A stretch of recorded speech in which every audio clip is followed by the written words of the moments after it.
ED यानी प्रवर्तन निदेशालय ने कई राज्यों में छापेमारी कर रोहिंग्या और बांग्लादेशी घुसपैठ नेटवर्क पर बड़ा एक्शन लिया।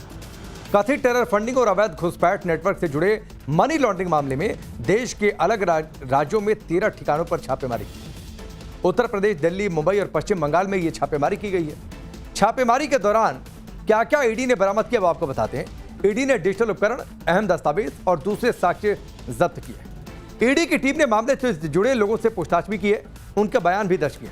जांच में यह सामने आया कि यह संगठित सिंडिकेट अंतर्राष्ट्रीय सीमा के जरिए रोहिंग्या और बांग्लादेशी नागरिकों की भारत में अवैध घुसपैठ कराता था, फिर उन्हें भारत में बसाया जाता था, जिसके लिए आधार कार्ड, पैन कार्ड और पासपोर्ट जैसे भारतीय दस्तावेज फर्जी तरीके से तैयार किए जाते थे और उनकी पहचान बदल दी जाती थी। जांच में विदेशी फंडिंग का भी पता चला है, जिसमें कुछ चैरिटेबल ट्रस्ट और दूसरे संस्थानों की भूमिका भी सामने आई। ईडी का आरोप है कि एनजीओज ने अवैध प्रवासियों की मदद के लिए विदेशी फंड का गलत इस्तेमाल किया। रोहिंग्या और अवैध बांग्लादेशियों को बचाने के लिए एफसीआरए फंड का इस्तेमाल किया गया। इन गैर कानूनी प्रवासियों को ई रिक्शा दिए गए। आरोप है कि इसके जरिए बांग्लादेशियों और रोहिंग्याओं को फायदा पहुंचाया गया। पूरा नेटवर्क भारत बांग्लादेश सीमा पर चलाया जा रहा था। जांच में फंडिंग का संबंध गैर कानूनी तरीके से बसाने वाले नेटवर्क से मिला। जांच में यह भी पता चला है कि रोहिंग्याओं को बसाने के लिए मनी लॉन्ड्रिंग नेटवर्क के जरिए फाइनेंस तक किया गया, पैसे उपलब्ध कराए गए।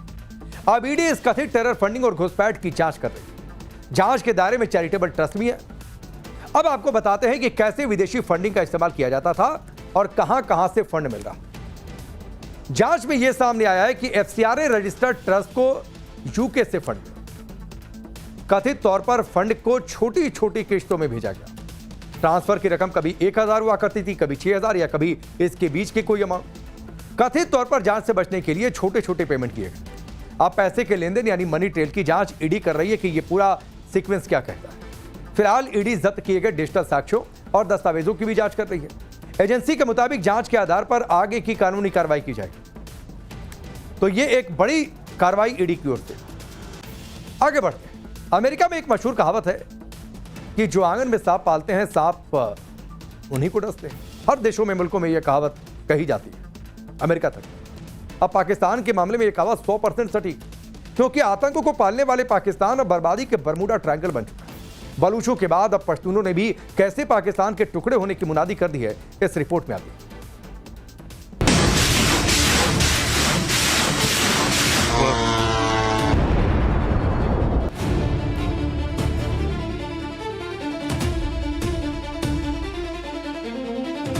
जिन्ना के मुल्क के जलती मीनारों को देख लीजिए। धुएं में सिमटे आसमान और जमीन पर बने कब्रिस्तान जैसे मंजर को देखिए और बस इतना समझ लीजिए कि वजूद में आने के बाद से ही पाकिस्तान आतंक की जिस खेती को बोता रहा है, वही अब आतंकी मुल्क को खाक में मिला रही है। और ये पाकिस्तानी खुद कह रहे हैं। बिल्कुल सही फरमाया है। पाकिस्तान तो आतंक का ऑक्टोपस है, जो वजूद में आने के बाद से ही अपनी नस्लों को नफरत का जहर पिलाता रहा है और बर्बादी का ये मंजर उसी का नतीजा है। तस्वीरें खैबर पख्तूनख्वा की हैं, जहां तहरीक तालिबान ने एक बार फिर से आसिम मुनीर के शागिर्दों को उनकी औकात दिखा दी है। पड़ोस के आतंकी मुल्क में यह मातम यूं ही नहीं पसरा हुआ है। तहरीक तालिबान का हमला कितना जबरदस्त था, तस्वीरों से अंदाजा लगाया जा सकता है। और ये पहली बार नहीं है जब टीटीपी ने पाकिस्तान में तबाही का तबसरा लिखा है। पाकिस्तान की पाली पोसी आतंकी जमात कैसे जिन्ना के मुल्क को खाक में मिला रही है, ऐसे समझिए। तहरीक तालिबान पाकिस्तान एक प्रतिबंधित आतंकवादी संगठन है। शॉर्ट में इसे टीटीपी या फिर पाकिस्तानी तालिबान भी कहा जाता है। ये संगठन खास तौर से अफगान पाकिस्तान के सरहदी इलाकों में एक्टिव है। 2007 को बेअतुल्लाह महसूद की अगुवाई में 13 गुटों ने इस संगठन को बनाया था। 2014 में पेशावर के आर्मी स्कूल में हमले को टीटीपी ने ही अंजाम दिया था। इस घटना में 132 बच्चों समेत 150 लोग मारे गए थे। आतंकवाद की फैक्ट्री कहे जाने वाले पाकिस्तान में अब तक जितने भी आतंकी संगठन वजूद में आए हैं, उनमें तहरीक तालिबान पाकिस्तान सबसे खतरनाक माना जाता है। लेकिन एक दौर में पाकिस्तान के पाले पोसे आतंकी अब जिन्ना के मुल्क के लिए ही सबसे बड़ी आफत बन चुके हैं और ये बात पाकिस्तानी खुद कह रहे हैं। ये सिर्फ मातम नहीं है, बल्कि जिन्ना के मुल्क के टुकड़े होने की मुनादी है। ख्वाजा आसिफ ने पाकिस्तान के टुकड़े होने का ऐलान यूं ही नहीं किया है, इसकी वाजिब वजह भी है। इस नक्शे को देखिए, यह है पाकिस्तान का भूगोल। इसके पश्चिम में है अफगानिस्तान, जिससे इसका 2600 किलोमीटर से ज्यादा का बॉर्डर यानी डूरंड लाइन लगता है। यहाँ खैबर पख्तूनख्वा और बलूचिस्तान में आग लगी है। अफगान सेना अंदर घुसकर मार रही है। बलूच लिबरेशन आर्मी यानी BLA पहले से ही पाकिस्तान से अलग होकर आजाद देश होने का ऐलान कर चुका है। तो POJK की जनता कह रही है कि हमें पाकिस्तान के साथ रहना ही नहीं है। यानी इधर से बलूचिस्तान टूटने को तैयार है, इधर से खैबर पख्तूनख्वा हाथ से निकल रहा है और ऊपर से POJK आजाद होने के लिए छटपटा रहा है। महीने भर से ज्यादा का वक्त हो चुका है। कब्जे वाला कश्मीर इसी तरह के नारों से गूंज रहा है। पाकिस्तान के जालिमों से आजादी के लिए हर हद तक गुजरने को तैयार है। इन तस्वीरों को देखिए और यकीन मानिए, इन्हें देखकर मुनीर और शहबाज की रातों की नींद उड़ी हुई है। पाकिस्तान में गृह युद्ध के हालात हैं। पाकिस्तान की सरकार बंदूक और फौज के जोर से आंदोलन को कुचलना चाहती है, लेकिन एक विरोध प्रदर्शन से शुरू हुई बगावत अब जन आंदोलन बन गई है। लोग पाकिस्तान सरकार से अपने हक की मांग कर रहे हैं। वहीं पाकिस्तान सरकार उनकी मांगों को पूरा करने की जगह पर गोलियां बरसा रही है। इस प्रदर्शन में अब तक दर्जनों प्रदर्शनकारियों की मौत हो चुकी है, जबकि 100 से अधिक घायल हैं। फिलहाल कब्जे वाले कश्मीर की पब्लिक ने इस्लामाबाद को 21 जुलाई तक का अल्टीमेटम दे दिया है और साफ कह दिया है कि 21 तक मांगे नहीं मानी गई तो 22 जुलाई को POJK में पाकिस्तान के हर पाप का अंत तय है। रावलाकोट से मुजफ्फराबाद तक कब्जे वाला कश्मीर पाकिस्तान जैसे आतंकी मुल्क से आजादी के लिए छटपटा रहा है, तो वहीं बलूचिस्तान ने खुद की आजादी का ऐलान कर दिया है। बलूचिस्तान के विद्रोहियों ने न सिर्फ पाकिस्तानी हुकूमत बल्कि चीन तक के पैर उखाड़ दिए हैं। हालात ये हैं कि बलोच विद्रोहियों की ऐसी सख्त नाकेबंदी हुई है कि सुपर पावर का दम भरने वाले चीन के भी पांव कांप रहे हैं। जिन्ना के मुल्क के जलती मीनारों को देख लीजिए, धुएं में सिमटे आसमान और जमीन पर बने कब्रिस्तान जैसे मंजर को देखिए और बस इतना समझ लीजिए कि वजूद में आने के बाद से ही पाकिस्तान आतंक की जिस खेती को बोता रहा है, वही अब आतंकी मुल्क को खाक में मिला रही है। और ये पाकिस्तानी खुद कह रहे हैं।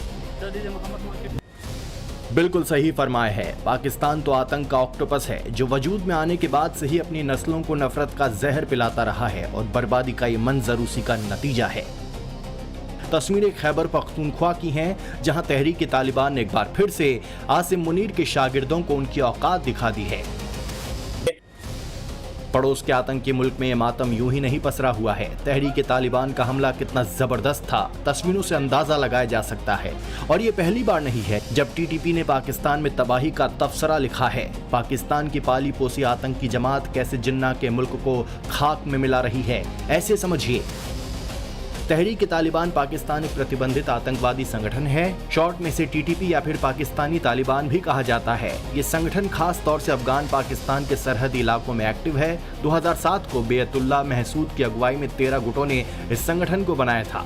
2014 में पेशावर के आर्मी स्कूल में हमले को TTP ने ही अंजाम दिया था। इस घटना में 132 बच्चों समेत 150 लोग मारे गए थे। आतंकवाद की फैक्ट्री कहे जाने वाले पाकिस्तान में अब तक जितने भी आतंकी संगठन वजूद में आए हैं, उनमें तहरीक तालिबान पाकिस्तान सबसे खतरनाक माना जाता है। लेकिन एक दौर में पाकिस्तान के पाले पोसे आतंकी अब जिन्ना के मुल्क के लिए ही सबसे बड़ी आफत बन चुके हैं और ये बात पाकिस्तानी खुद कह रहे हैं। ये सिर्फ मातम नहीं है, बल्कि जिन्ना के मुल्क के टुकड़े होने की मुनादी है। ख्वाजा आसिफ ने पाकिस्तान के टुकड़े होने का ऐलान यूं ही नहीं किया है, इसकी वाजिब वजह भी है। इस नक्शे को देखिए, यह है पाकिस्तान का भूगोल। इसके पश्चिम में है अफगानिस्तान, जिससे इसका 2600 किलोमीटर से ज्यादा का बॉर्डर यानी डूरंड लाइन लगता है। यहाँ खैबर पख्तूनख्वा और बलूचिस्तान में आग लगी है। अफगान सेना अंदर घुसकर मार रही है। बलूच लिबरेशन आर्मी यानी BLA पहले से ही पाकिस्तान से अलग होकर आजाद देश होने का ऐलान कर चुका है। तो POJK की जनता कह रही है कि हमें पाकिस्तान के साथ रहना ही नहीं है। यानी इधर से बलूचिस्तान टूटने को तैयार है, इधर से खैबर पख्तूनख्वा हाथ से निकल रहा है और ऊपर से POJK आजाद होने के लिए छटपटा रहा है। महीने भर से ज्यादा का वक्त हो चुका है। कब्जे वाला कश्मीर इसी तरह के नारों से गूंज रहा है। पाकिस्तान के जालिमों से आजादी के लिए हर हद तक गुजरने को तैयार है। इन तस्वीरों को देखिए और यकीन मानिए, इन्हें देखकर मुनीर और शहबाज की रातों की नींद उड़ी हुई है। पाकिस्तान में गृह युद्ध के हालात हैं। पाकिस्तान की सरकार बंदूक और फौज के जोर से आंदोलन को कुचलना चाहती है, लेकिन एक विरोध प्रदर्शन से शुरू हुई बगावत अब जन आंदोलन बन गई है। लोग पाकिस्तान सरकार से अपने हक की मांग कर रहे हैं। वहीं पाकिस्तान सरकार उनकी मांगों को पूरा करने की जगह पर गोलियां बरसा रही है। इस प्रदर्शन में अब तक दर्जनों प्रदर्शनकारियों की मौत हो चुकी है, जबकि 100 से अधिक घायल हैं। फिलहाल कब्जे वाले कश्मीर की पब्लिक ने इस्लामाबाद को 21 जुलाई तक का अल्टीमेटम दे दिया है और साफ कह दिया है कि 21 तक मांगे नहीं मानी गई तो 22 जुलाई को पीओजेके में पाकिस्तान के हर पाप का अंत तय है। रावलाकोट से मुजफ्फराबाद तक कब्जे वाला कश्मीर पाकिस्तान जैसे आतंकी मुल्क से आजादी के लिए छटपटा रहा है, तो वहीं बलूचिस्तान ने खुद की आजादी का ऐलान कर दिया है। बलूचिस्तान के विद्रोहियों ने न सिर्फ पाकिस्तानी हुकूमत बल्कि चीन तक के पैर उखाड़ दिए हैं।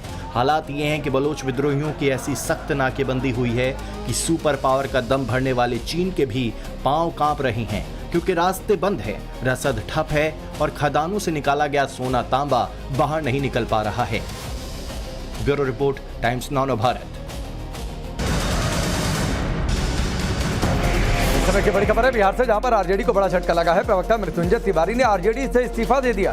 पार्टी में उचित सम्मान नहीं मिला, मृत्युंजय तिवारी का कहना है। काफी लंबे समय से आरजेडी में थे मृत्युंजय तिवारी, फेस थे, टेलीविजन चैनलों पर डिबेट में बैठा करते थे, लेकिन अब मोहभंग हो। तो इस समय की बड़ी खबर है, और क्या आरजेडी में भी एक बड़ी टूट हो सकती है? आरजेडी पर भी क्या खतरे के बादल हैं? ये तस्वीर देखिए, मृत्युंजय तिवारी की ये तस्वीर है। आरजेडी के एक फेस है, खासतौर पर जब टीवी चैनलों पर डिबेट की बातचीत आती है, चेहरे की बातचीत आती है, तो पक्ष रखते हैं पार्टी का, लेकिन अब पार्टी छोड़ चुके हैं।